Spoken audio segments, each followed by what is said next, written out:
ओम शांति। आज के अव्यक्त महावाक्य हैं 26 फरवरी 1984 के। मुरली का टाइटल है बाप दादा की अद्भुत चित्रशाला। दिलाराम बाप दादा अपने समीप और समान बच्चों प्रति बोले, बाप दादा आज अपनी चित्रशाला को देख रहे हैं। बाप दादा की चित्रशाला है, यह जानते हो। आज वतन में हर बच्चे के चरित्र का चित्र देख रहे थे।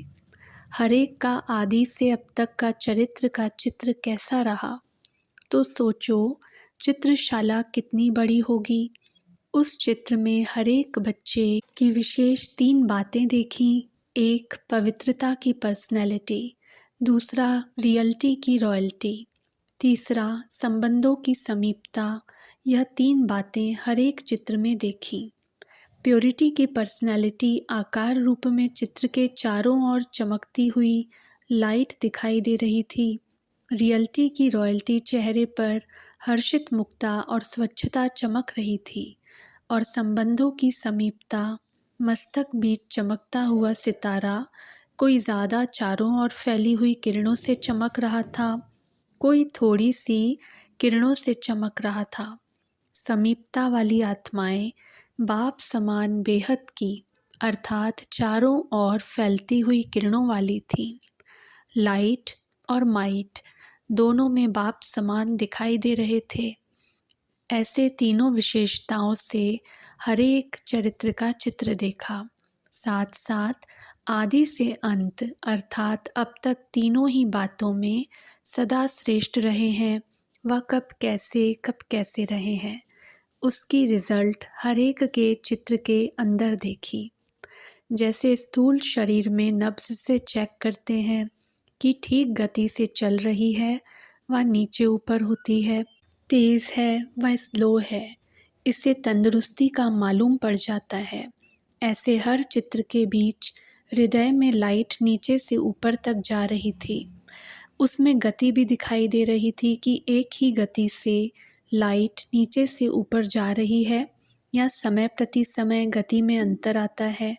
साथ साथ बीच बीच में लाइट का कलर बदलता है, वह एक ही जैसा रहा है। तीसरा, चलते चलते लाइट कहाँ कहाँ रुकती है, वह लगातार चलती रहती है। इसी विधि द्वारा हर एक के चरित्र का चित्र देखा। आप भी अपना चित्र देख सकते हो ना। पर्सनैलिटी, रॉयल्टी और समीपता, इन 3 विशेषताओं से चेक करो कि मेरा चित्र कैसा होगा, मेरे लाइट की गति कैसी होगी। नंबरवार तो है ही, लेकिन तीनों विशेषताएं और तीनों प्रकार की लाइट की गति आदि से अब तक सदा ही रही हो। ऐसे चित्र मेजॉरिटी नहीं लेकिन माइनॉरिटी में थे। 3 लाइट्स की गति और 3 विशेषताएं, 6 बातें हुई ना। 6 बातों में से मेजॉरिटी 4-5 तक और कुछ 3 तक थे। प्योरिटी की पर्सनैलिटी का लाइट का आकार किसका सिर्फ ताज के समान फेस के आसपास था और किसका आधे शरीर तक जैसे फ़ोटो निकालते हो ना, और किसका सारे शरीर के आसपास दिखाई दे रहा था। जो मनसा वाचा कर्मणा तीनों में आदि से अब तक पवित्र रहे हैं। मनसा में स्वयं प्रति या किसी प्रति व्यर्थ रूपी अपवित्र संकल्प भी न चला हो। किसी भी कमजोरी व अवगुण रूपी अपवित्रता का संकल्प भी धारण नहीं किया हो। संकल्प में जन्म से वैष्णव संकल्प बुद्धि का भोजन है। जन्म से वैष्णव अर्थात अशुद्धि व अवगुण व्यर्थ संकल्प को बुद्धि द्वारा मनसा द्वारा ग्रहण न किया हो। इसी को ही सच्चा वैष्णव व बाल ब्रह्मचारी कहा जाता है। तो हर एक के चित्र में ऐसे प्योरिटी की पर्सनैलिटी की रेखाएं लाइट के आकार द्वारा देखी, जो मनसा वाचा कर्मणा तीनों में पवित्र रहे हैं। कर्मणा में संबंध, संपर्क सब आ जाता है। उनका मस्तक से पैर तक लाइट के आकार में चमकता हुआ चित्र था। समझा? नॉलेज के दर्पण में अपना चित्र देख रहे हो। अच्छी तरह से देख लेना कि मेरा चित्र क्या रहा जो बाप दादा ने देखा। अच्छा, मिलने वालों की लिस्ट लंबी है। अव्यक्त वतन में तो न नंबर मिलेगा और समय की कोई बात है। जब चाहे, जितना समय चाहे और जितने मिलने चाहे मिल सकते हैं, क्योंकि वह हद की दुनिया से परे है। इस साकार दुनिया में यह सब बंधन है, इसलिए निर्बंधन को भी बंधन में बंधना पड़ता है। अच्छा, टीचर्स तो संतुष्ट हो गए ना? सभी को अपना पूरा हिस्सा मिलाना। निमित्त बनी हुई विशेष आत्माएं हैं। बाप दादा भी विशेष आत्माओं का विशेष रिगार्ड रखते हैं। फिर भी सेवा के साथी हैं ना? ऐसे तो सभी साथी हैं, फिर भी निमित्त को निमित्त समझने में ही सेवा की सफलता है। ऐसे तो सर्विस में कई बच्चे बहुत तीव्र उमंग उत्साह में बढ़ते रहते हैं, फिर भी निमित्त बनी हुई विशेष आत्माओं को रिगार्ड देना अर्थात बाप को रिगार्ड देना है और बाप द्वारा रिगार्ड के रिटर्न में दिल का स्नेह लेना है। समझा? टीचर्स को रिगार्ड नहीं देते हो, लेकिन बाप से दिल के स्नेह का रिटर्न लेते हो।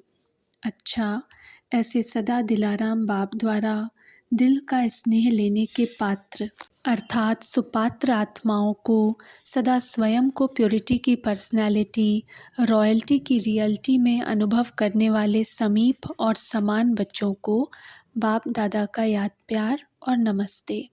यूके ग्रुप से अव्यक्त बाप दादा की मुलाकात। सभी सर्व राजों से संपन्न राजयुक्त योगयुक्त आत्माएं होना। शुरू से बाप दादा का नाम चारों ओर प्रत्यक्ष करने के निमित्त आत्माएं हो। बाप दादा ऐसे आदि रत्नों को सेवा के साथियों को देखकर सदा खुश होते हैं। सभी बाप दादा के राइट हैंड ग्रुप हो। बहुत अच्छे अच्छे रत्न हैं, कोई कौन सा, लेकिन है सब रत्न, क्योंकि स्वयं अनुभवी बन औरों को भी अनुभवी बनाने के निमित्त बनी हुई आत्माएं हो।